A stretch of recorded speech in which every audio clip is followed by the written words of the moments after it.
Bismillahirrahmanirrahim. Assalamualaikum warahmatullahi wabarakatuh. Jumpa lagi di channel YouTube Rivanista. Masih di sudut edukasi belajar mudah dan menyenangkan. Bagaimana kabar adik-adik sekalian, khususnya siswa-siswi kelas 4?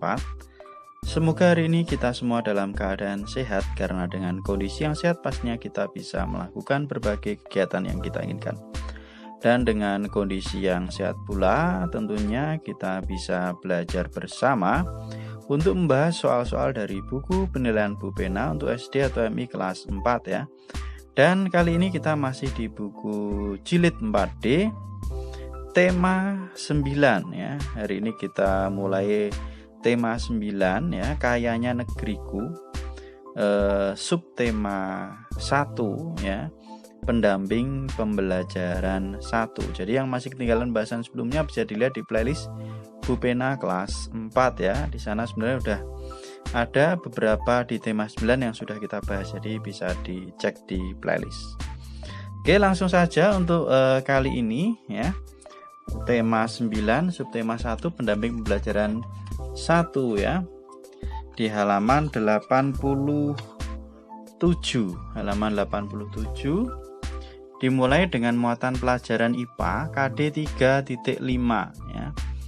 Ini menjelaskan pembangkit listrik tenaga air. Oke ya, di sini langsung saja saya sedikit jelaskan ya bagaimana proses terjadinya pembangkit listrik tenaga air. Nah, ini jadi untuk pembangkit listrik tenaga air itu sebenarnya ada banyak sekali ya. Jadi air itu tidak hanya dari waduk ya, bisa juga dari air laut atau juga dari air sungai ya. Karena yang dimanfaatkan di situ adalah arus atau alirannya. Nah, ini contohnya adalah pembangkit listrik tenaga air yang berasal dari waduk ya. Jadi yang pertama kali, aliran air dari waduk akan memutar turbin. Putaran turbin tersebut mengaktifkan generator, dan generator akan menghasilkan energi listrik ya. Jadi dari turbin tadi akan mengaktifkan generator, dan generator itulah yang menghasilkan energi listrik. Lah kemudian setelah menghasilkan energi listrik akan dialirkan ke pemukiman penduduk ya melalui kabel-kabel. Nah, ini tadi kabel-kabel. Nah, kemudian akan dimanfaatkan untuk menghidupkan peralatan listrik, misalnya menyalakan lampu, televisi, dan alat rumah tangga lainnya. Ini sedikit proses bagaimana pembangkit listrik tenaga air itu dibuat atau dibangkitkan. Nah, energi sendiri, pengertian dari energi adalah kemampuan untuk melakukan usaha. Dan energi tersebut ya tidak dapat diciptakan atau tidak dapat dimusnahkan ya sesuai dengan hukum kekekalan energi, tetapi dapat diubah ke dalam bentuk energi lain. Misalnya tadi ya, dari energi listrik diubah menjadi energi cahaya, diubah menjadi energi panas, nah seperti itu. Kemudian energi berasal dari sumber energi. Nah, di sini sebenarnya yang akan kita bahas tentang energi alternatif ya. Apa itu energi alternatif? Adalah energi atau sumber energi yang dapat menggantikan energi yang bisa habis saat kita gunakan. Oke adik-adik, mungkin itu sedikit penjelasan untuk muatan pelajaran IPA. Sekarang langsung aja kita menuju ke Ayo Berlatih ya. Ini ada di halaman 88 ya. Mengidentifikasi sumber energi air untuk membangkitkan listrik. Kita mulai dari soal yang pertama ya. Isilah titik-titik berikut dengan jawaban yang tepat. Yang A, energi yang digunakan untuk menggantikan energi yang akan habis di alam disebut, nah jawabannya adalah energi alternatif ya.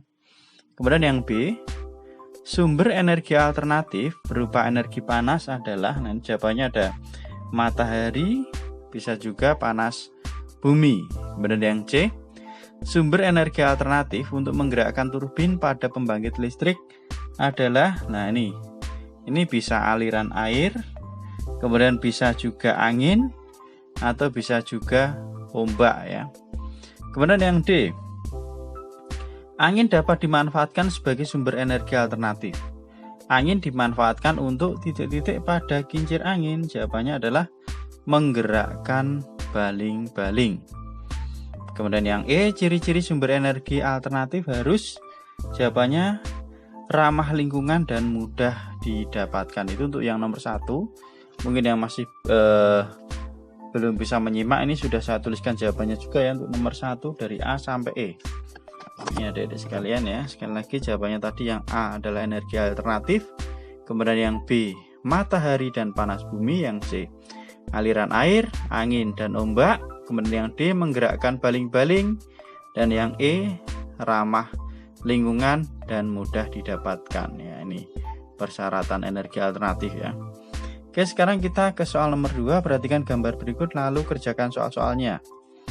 Ini ada gambar sungai, kemudian ombak laut, air terjun, dan juga danau ya. Ada 4 buah gambar. Ya, pertanyaannya, menurutmu manakah sumber energi air yang dapat dimanfaatkan untuk membangkitkan listrik? Jelaskan. Nah, sumber energi air yang dapat dimanfaatkan untuk membangkitkan listrik itu yang mana saja? Di sini sudah saya tuliskan ya. Jadi yang sungai, kemudian ombak laut dan air terjun, karena terdapat aliran air atau arus yang dapat menggerakkan turbin. Kemudian yang B, perhatikan gambar D ya. Gambar D ini berarti ya danau ya. Apakah sumber energi tersebut dapat dimanfaatkan untuk membangkitkan listrik?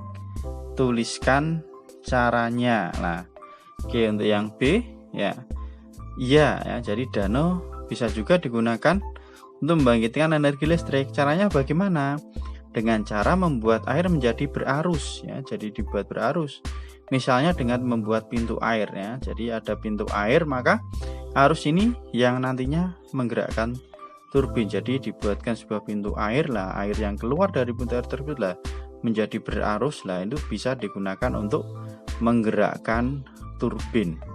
Itu adik-adik sekalian, untuk yang halaman 88 ada 2 soal. Nah, sudah kita bahas untuk mata pelajaran IPA. Selanjutnya di halaman 89 di sini ada muatan IPS tentang fungsi sumber daya alam bagi lingkungan sekitar ya. Jadi lingkungan itu adalah segala sesuatu yang ada di sekitar manusia dan mempengaruhi kehidupan manusia, itu yang dimaksud dengan lingkungan. Nah, sumber daya seperti udara, cahaya, dan air merupakan lingkungan bagi kita. Lingkungan menyediakan kebutuhan bagi manusia dalam berbagai hal ya. Nih bisa dilihat ya gambar di sini. Masyarakat yang tinggal di daerah dataran tinggi banyak memanfaatkan hasil kebun untuk dijual di pasar lah, itu hasil kebunnya ya. Biasanya di dataran tinggi memang kebanyakan berkebun ya. Nah, kemudian pengertian sumber daya alam. Apa itu sumber daya alam? Sumber daya alam adalah segala sesuatu yang berasal dari alam dan dimanfaatkan untuk memenuhi kebutuhan manusia. Kalau pengertian lingkungan tadi adalah segala sesuatu yang ada di sekitar manusia dan mempengaruhi kehidupan manusia, kalau sumber daya alam adalah segala sesuatu yang berasal dari alam dan dimanfaatkan untuk memenuhi kebutuhan manusia. Nah, ini pengelompokan sumber daya alam. Itu ada yang berdasarkan lokasi sumbernya dan sifatnya. Ini ada beberapa pengelompokan ya. Oke, kita langsung saja ke Ayo Berlatih di halaman 89 ya. Menjelaskan karakteristik lingkungan sekitar dan fungsinya. Nomor 1, perhatikan gambar berikut. Tuliskan sumber daya alam yang terdapat dalam masing-masing gambar beserta pemanfaatannya. Nah, di sini kita lihat yang gambar A itu adalah pasar apung, kemudian yang B ini peternakan sapi, kemudian yang C adalah perkebunan teh. Nah, jadi kita diminta untuk menuliskan, memperhatikan gambar, kemudian menuliskan sumber daya alam yang terdapat dalam masing-masing gambar beserta pemanfaatannya. Oke, untuk yang nomor 1 ya adik-adik sekalian, dimulai dari yang A, gambar pasar apung tadi ya.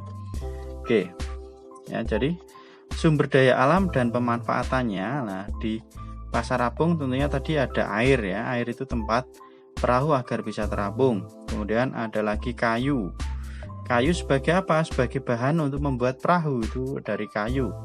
Kemudian ada hasil pertanian, ini barang yang diperjualbelikan. Nah, jadi sumber daya alamnya ada air, kayu, dan hasil pertanian. Ini pemanfaatannya masing-masing ini ya di sebelahnya. Kemudian untuk yang gambar B, peternakan sapi. Sumber daya alamnya dan pemanfaatannya apa saja? Yang jelas yang pertama ada sapi. Nah, ini hewan yang dibudidayakan ya. Pemanfaatannya tentunya banyak sekali ya. Jadi bisa diambil dagingnya, bisa diambil susunya ya. Kemudian yang kedua ada rumput. Ya, rumput itu untuk makanan sapi. Kemudian yang ketiga ada kayu. Kayu untuk bahan membuat kandang sapi. Kemudian untuk yang ketiga ada gambar perkebunan teh tadi yang C ya. Sumber daya alam dan pemanfaatannya ada tanaman teh. Ini tanaman yang dibudidaya untuk diambil daunnya ya, untuk dibuat teh. Kemudian yang kedua ada tanah. Tanah sebagai media tanam untuk tanaman teh atau tempat tumbuhnya tanaman teh tersebut. Itu adik-adik untuk pembahasan halaman 89 ya, muatan pelajaran IPS. Ini masih pendamping pembelajaran 1. Kemudian untuk yang halaman 90, nah ini muatan bahasa Indonesia tentang menggali informasi melalui wawancara. Nah, di sini ada langkah-langkah untuk melakukan wawancara ya. Yang pertama, fokus kepada hal yang ingin ditanyakan. Yang kedua, membuat daftar pertanyaan. Yang ketiga, menentukan narasumber. Yang keempat, melakukan wawancara. Yang kelima, mencatat hal penting seputar jawaban. Dan yang terakhir, membuat kesimpulan hasil wawancara. Nah, untuk keterampilan portofolio ini bisa dicoba sendiri ya adik-adik, karena ini bisa disesuaikan dengan lingkungan sekitar adik-adik siapa yang mau diwawancarai. Oke, mungkin ini dulu untuk pembahasan pendamping pembelajaran 1 di tema 9 subtema 1. Untuk pendamping pembelajaran 2 nanti akan kita bahas di video berikutnya. Terima kasih sudah meluangkan waktu untuk belajar bersama. Mohon maaf apabila ada kekurangan. Silahkan pertanyaan atau saran bisa dituliskan di kolom komentar untuk kita diskusikan bersama-sama. Dan untuk pembahasan kali ini saya cukupkan sekian. Saya akhiri. Assalamualaikum warahmatullahi wabarakatuh.